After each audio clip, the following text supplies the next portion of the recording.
i ka gjitha ato elementet moderne të Kushtetutës së Kaçanikut.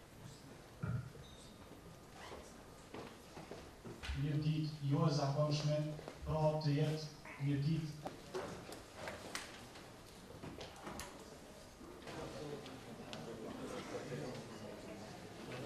marrëveshje ndërkombëtare që i ka paraprit kësaj kushtetute, sepse siç ju kemi thënë edhe në ligjërata, gjithë pjesëmarrësve ju dëshiroj falenderoj edhe një herë, besoj që jeni gati edhe filloj jeta më shkolla dhe profesor Arsim Bajrami.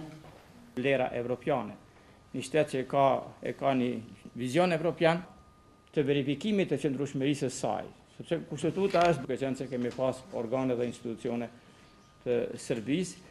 Rëndësia e parë konsiston në rikthimin e kujtesës historike apo në këtë moment historik që është 9 prilli dhe 17 shkurti ku ne realizuam histori, kur filloi një epoka e pavarësisë, epoka e shtetit Kosovës, dhe kjo epokë fillon pikërisht me miratimin e kësaj kushtetute, sepse nëse pavarësia realizohet me deklaratat pavarësisë, krijimi i shtetit dhe shtetë-ndërtimi bëhet me një akt kushtetues, dhe të gjithë ne ndihemi krenar që kemi qenë pjesë e kësaj historie. Kushtetuta e Republikës së Kosovës dallon shumë nga kushtetutat e vendeve tjera për ka mënyra se e ndërtimit të saj, ose bërjes së saj.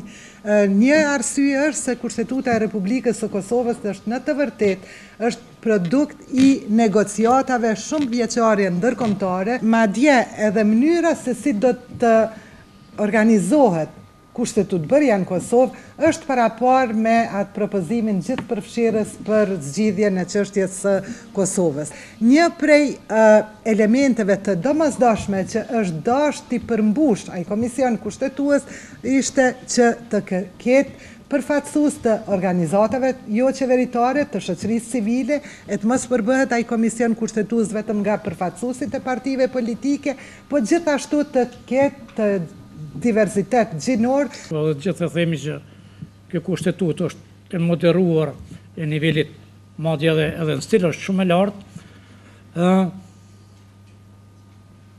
Mundësia e ndryshimit saj është të jetë i vështira, kemë thonë se hynë në llojin e kushtetutave të ngurta.